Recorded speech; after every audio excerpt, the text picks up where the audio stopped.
नमस्कार दोस्तों, स्वागत है आपका अपने channel keys to success academy में।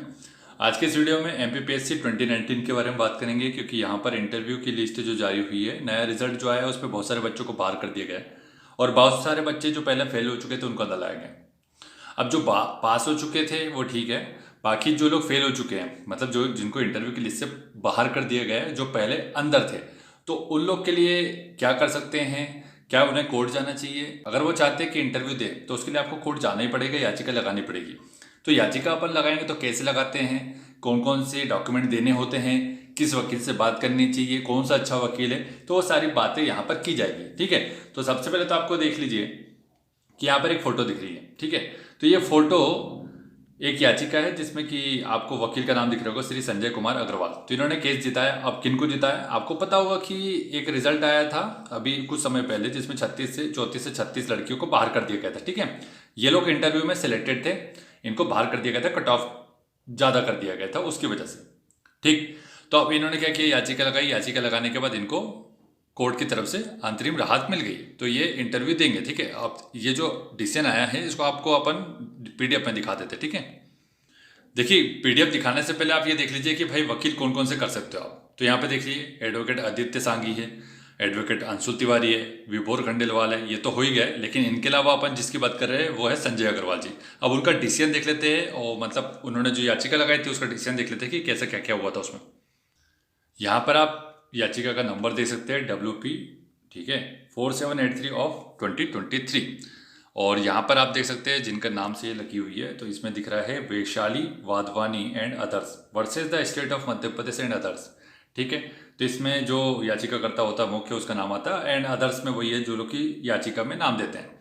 तो यहाँ पे जैसे मान लीजिए कि 34 लड़कियां बाहर हुई थी और उन्होंने सभी ने इसमें नाम दिया होगा और ये व्यक्तिगत तौर पे लगाई गई होगी, तो 34 के 34 को एंट्री मिल जाएगी। लेकिन मान लीजिए अगर ये 34 की जगह 50 होते हैं और जो याचिका लगी है वो सामूहिक तौर पर न लग करके व्यक्तिगत तौर पर लगी है, तो जिसने पिटीशन में नाम दिया था उन्हीं को फायदा रिलीफ मिलता है। ठीक है, तो अब यहाँ पे बात कर लेते हैं भाई कि इस केस के वकील कौन थे। श्री संजय कुमार अग्रवाल, जो कि आपको पता है एक प्रतिष्ठित वकील है। ठीक है, और उसके साथ कौन है? श्री रोहित जैन जी है और श्री पराग तिवारी। कौन है ये? एडवोकेट फॉर द रिस्पोंडेंट और government advocate for the respondent number 1 and number 2। अब यहाँ पे पूरी कहानी ये है कि देख लीजिए, यहाँ पर आप देख सकते हैं, पढ़ सकते हैं आराम से। थोड़ा सा वीडियो अगर धीरे कर दिया जाए और थोड़ा सा पॉज कर दिया जाए, आप पॉज करके भी देख सकते हैं कि यहाँ पर क्या हुआ। यहाँ पे देख लीजिए आप क्या लिखा है। This petition is filed on the ground that preliminary examination was conducted on 12/1/2020 को हुआ था, 12 जनवरी 2020 को हुआ था, और एमपीपीएससी ने करवाया था बहुत सारी पोस्ट के अंदर। और फिर इसका क्या हुआ कि डिक्लेयर कब किया हुआ है, इसका रिजल्ट कब आया? 21/12/2020 को आया। ठीक है, फिर इसका क्या हुआ भाई, मेंस एग्जामिनेशन हुआ जो कोविड-19 के बीच में हुआ, 21 से 26 के बीच में हुआ। ठीक है, फिर उसका पिटिशनर ने ये एग्जाम क्वालिफाई कर लिया था। ठीक है, और जिसका रिजल्ट कब आया? 31/12/2021, 31 दिसंबर 2021 में। ठीक है, अब इसके बाद क्या हुआ कि भाई it is submitted that in the mean while honourable division bench of in this court in WP। अब आपको पता है याचिका नंबर दिस के अकॉर्डिंग क्या हुआ था, 7 अप्रैल को एक डिसीजन आया था। उसमें क्या हुआ कि that even reserve category candidate are entitled to seek migration from reserve category to general category on the basis of their merits. Therefore, taking this decision in consideration, respondent have revised the merit list and have held petitioner to be not eligible even for the main examination। कहने का मतलब ये है कि देखिए, जो 7 अप्रैल को decision आया था उसके बाद इन्होंने रिजल्ट को रिवाइज किया, जिसकी वजह से आपको पता है कि रोस्टर लगा हुआ था और ये कमलनाथ जी की देन थी। ठीक, अब रोस्टर हटाया तो फिर इसमें क्या हुआ, कट ऑफ बढ़ा दिया गया। कट ऑफ बढ़ाने की वजह से जो इंटरव्यू के लिए पास हुआ था उसको बाहर कर दिया गया। यहाँ पर इतनी बात हुई। अब फिर आगे बढ़ते हैं कि it is submitted that the exercise conducted behind back of the petitioner has caused prejudice to the petitioner in much as earlier honorable division bench of this high court in WP number this after considering the judgment passed by another division bench in WP this on 7th April 2022 wide its order dated order इस तारीख को आया, held the preliminary examination is only screening test and therefore migration will not be permissible। ठीक है, तो migration नहीं होना चाहिए, ऑलरेडी इसके बारे में बात की गई। तो इसकी अगली लाइन जो आपके काम की हुई है, देखिए कि since petitioner have already qualified the main exam then can not be debarred from undertaking the interview and that interview be made subject to outcome of it this writ petition. ठीक, आगे बढ़ते हैं कि through this contention put forth by Shri Sanjay K Agrawal is challenge by Shri Parag Tiwari and learned counsel for respondent number 2 MP public services commission, मतलब ये MPPSC के द्वारा। But prima fascia के तौर पर ये देखा गया कि there appear to be substances in argument. Firstly whether the decision dated 7th April 2022 can be applied retrospectively is the moot question even if its validity as has seen doubted by the subsequent decision in WP number याचिका ये है। It is overlooked for the moment in hypothetical manner. Secondly, that the fact that the once petitioner had cleared the prelims and mains examination, can they be debated on the basis of the subsequent judgment, that is whether the decision dated 7th April 2022 will have retrospective application or will be the prospective in nature. Third question is that whether the, अब ये सब questions है जो वकील साहब की तरफ से रखे गए थे, तो इसका जो आउटकम निकल के आया वो यही आया कि भाई जो लड़कियां थी जो बाहर हुई थी 34, उनको आपको इंटरव्यू में शामिल करना पड़ा। In this interview subject to outcome of the petitioner file their additional reply with 4 weeks list this case and week commencing. Interview के लिए राहत मिली है, ये डिसीजन उसी को लेकर के है, तो आप इनसे कांटेक्ट कर सकते हैं। यहाँ पर आप आराम से वेट करके पढ़ लीजिएगा। पीडीएफ आपको चाहिए होगी तो पीडीएफ डाल देंगे, या फिर आप ग्रुप से जुड़ जाइएगा। एक ग्रुप है जिसमें इन लोग के साथ जिनको भी बाहर किया गया है उसका एक अलग ग्रुप बना के रखा है व्हाट्सएप पे, तो आप नंबर डाल दीजिएगा या फिर अपना व्हाट्सएप नंबर से मैसेज कर दीजिएगा, तो वहाँ पे जुड़ ले जाएगा। और वहाँ पे काफ़ी लोग उस चीज़ को देख रहे हैं, तो आप वहाँ पर ग्रुप बना करके फाइल कर सकते हैं। देखिए अलग अलग अगर व्यक्तिगत तौर पे आप लोग फाइल करते हैं याचिका तो फिर बहुत ज़्यादा कॉस्ट पड़ जाएगा, आपको पता है।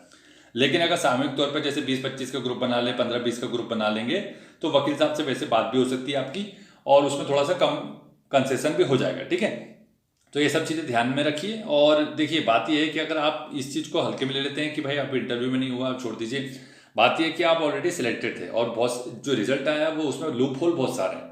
ठीक है, तो ये लूप होल के बेसिस के ऊपर ही यदि आपको इंटरव्यू देने के लिए मिल रहा है तो बहुत बड़ी बात है, इंटरव्यू दीजिए। अगर मान लीजिए कि वहाँ पर आपके नंबर 150 नंबर तक आ जाते हैं और जो ऑलरेडी अभी सिलेक्ट हुआ है, मतलब एडिशनल मेंस से सिलेक्ट हुआ है या फिर पहले से सिलेक्ट हुआ है, और अगर उसको 90 ही नंबर मिलता है तो 60 नंबर का डिफरेंस क्रिएट होता है। और मान लीजिए अगर आपका जैसे कट ऑफ मान लीजिए 750 था या 730 था, इसमें अगर मान लीजिए 745 आपका नॉर्मलाइज होकर के हुआ और आपको इंटरव्यू देने को मिलता है तो 150 जोड़ देंगे तो आराम से आपको कोई ना कोई पोस्ट मिल जाएगी। तो गणित बहुत बड़ा है इसमें, गणित आप अगर लगा के देखते हैं बैठ करके घर पे तो आपको बहुत सारी चीज़ें पता चल जाएगी। अब यहाँ पे पूरी तरीके से सार्वजनिक नहीं की जा सकती क्योंकि इसमें अपोजिशन पार्टी भी बहुत सारी बैठी हुई है ना। रिमेंस वाले अलग चिल्ला रहे हैं कि हमें रिमेंस करना है, रिमेंस करना है, तो रिमेंस होगा नहीं भाई। ठीक है, आप बहुत सारे लोग परेशान हो रहे हैं, मुझे लगता है बहुत सारा पैसा बर्बाद कर चुके हैं। रिमेंस तो बहुत ही गलत है। आपको अगर बोलना है तो इस बात में बोलिए कि भाई जो प्रोसेस है 2015 के नियम के हिसाब से प्रोसेस गलत की गई है, मतलब नॉर्मलाइजेशन कुछ बोला नहीं गया, फिर भी आपने नॉर्मलाइज कर दिया गया। एक ही पोस्ट के लिए आप 2 अलग अलग एग्जाम दे रहे हैं, ऐसे बहुत सारे लूप होल है। रिमेंस वाले के लिए कुछ बात मतलब इसमें थी तो वो आप देख सकते हैं। और वहाँ पे विभोर खंडेलवाल जो वकील है उनके, वो केस को देख रहे हैं। सुप्रीम कोर्ट में अलग मामला जा चुका है, तो अपने को जो लोग बाहर हुए हैं, आप लोग जो बाहर हुए हैं, उसमें आपको क्या करना चाहिए कि भाई आपको तो इंटरव्यू देना है, बाकी चीजें जो चल रही है वो चलने दीजिए, उससे कोई मतलब नहीं होना चाहिए। अपने को जो होना है होने दीजिए। अगर सुप्रीम कोर्ट आता है और बोल देता है कि भर्ती प्रक्रिया को ये शून्य कर देते हैं तो फिर जिसने कुछ हासिल किया वो भी 0 पे है और जिसने नहीं हासिल किया वो भी 0 पे है। लेकिन बात यह कि एक्सपीरियंस, क्या आपने इंटरव्यू का एक्सपीरियंस किया, क्या आपने वहाँ का जो एटमॉस्फेयर होता है वहाँ जाकर के फील किया कि हाँ भाई कैसे किया होता है। देखो जब तक आप एक पोजीशन पे नहीं पहुँच जाते तब तक आप उस चीज़ को अपने अंदर शामिल नहीं कर पाओगे और उसको सोच करके उसके बारे में तैयारी नहीं कर पाओगे। तो वो चीज़ होती है कि भाई वहाँ पहुँचे, फिर वो एक अपने आप में बड़ी उपलब्धि है। तो आपको ये सब करना चाहिए। मुझे लगता है 15 से 20 लोग मिल जाइए, गर्ल्स एंड बॉयज़ मिल जाइए, मतलब जितने भी हो सकते हैं। व्हाट्सएप पे ग्रुप बना हुआ है, बहुत सारे लोग एक्टिव है वहाँ पर, बहुत सारे लोग आगे होकर के काम कर रहे हैं, तो आप उनसे कॉन्टेक्ट कीजिए सीधे। आप उनका मतलब ग्रुप का जो है वो लिंक दे दीजिएगा, तो आप वो लिंक पे मतलब ज्वाइन कर लीजिएगा और कर लीजिएगा। ठीक है, तो ये आप लोग के लिए एक वीडियो जो मुझे काम का लगा, तो क्योंकि बहुत सारे लोग के मैसेज आ रहे थे सर किसके पास लगा है, किसके पास लगा है, तो इस वजह से। और ये डिसीजन एक मिला था श्री संजय कुमार अग्रवाल जी का, तो इसके ऊपर मैंने सोचा कि आप लोग को एक वीडियो दे दीजिए ताकि आप लोग जो भटक रहे हैं वो ना भटकें। ठीक है, और बोलने वाले बहुत सारे लोग कुछ ना कुछ उल्टा सीधा बोलते रहेंगे, उनकी बातों को इग्नोर करें, क्योंकि जब हाथी चलता है तो 1000 कुत्ते भौंकते ही भौंकते हैं। तो वो कुत्तों के ऊपर ध्यान न दे करके अपने रास्ते के ऊपर ध्यान देना चाहिए। और हाथी ऐसे ही करता है, अपने रास्ते पे ध्यान देता है, कुत्तों के ऊपर ध्यान ही नहीं देता है। चाहे तो वो हाथी जो होता है कुत्तों को अपने एक पैर से दबा करके मार भी सकता है। तो अपने को ये नहीं करना है, हिंसा नहीं फैलानी है। यहाँ पर लोग करते हैं, बोलेंगे, वो बोलने दीजिए, उनको छोड़ दीजिए। वो कुत्ते हैं, कुत्ते बन के रहेंगे, उसके अलावा ज़्यादा वो कुछ होगा नहीं उनका। ठीक है, तो चलिए आगे बढ़ते हैं। और वीडियो यहाँ देख लीजिए, आपको डॉक्यूमेंट क्या क्या लगेगा। सबसे पहले तो वकालतनामा लगेगा, उसमें आपको जो एक जनरल इन्फॉर्मेशन देनी होती है, अपनी नाम देना पड़ेगा, ईमेल ID, फ़ोन नंबर, और सेंड करनी पड़ेगी उसको, ठीक है, वो देंगे। उसके बाद प्री और मेंस का एडमिट कार्ड देना होगा, आधार कार्ड दे दीजिएगा। उसके बाद 31 दिसंबर को जो मेंस का रिजल्ट आया था जिसमें आपका रोल नंबर है, ठीक है, तो वो उसका आप दीजिएगा। और उसके अलावा जो पेमेंट आप करेंगे उसका स्क्रीनशॉट लगा करके एक PDF बना लीजिएगा और वो वकील साहब को या फिर जो भी एक्टिव होगा, जो लीडर होगा कि जो चीज़ को देख रहा होगा, उसको भेज दीजिएगा, जैसे एक प्रूफ के तौर पे है, ठीक। तो ये सब डॉक्यूमेंट आपको लगेंगे। और इसके अलावा मुझे नहीं लगता कि आपको कोई डाउट रह गया होगा। डाउट है तो फिर आप वहाँ पे ग्रुप में बहुत सारे लोग एक्टिव हैं, उनसे आप कांटेक्ट कर सकते हैं, ठीक है। मिलकर काम करेंगे आप सभी तो आपको ही राहत मिलेगी, और अगर जितना ज़्यादा लेट करेंगे उतना आपका नुकसान है, ठीक है। Thank you so much for watching. Video अच्छा लगा तो वीडियो को लाइक और शेयर कर देना। Tell me pretty lies, look me in the face, tell me that you love me, even if it's fake.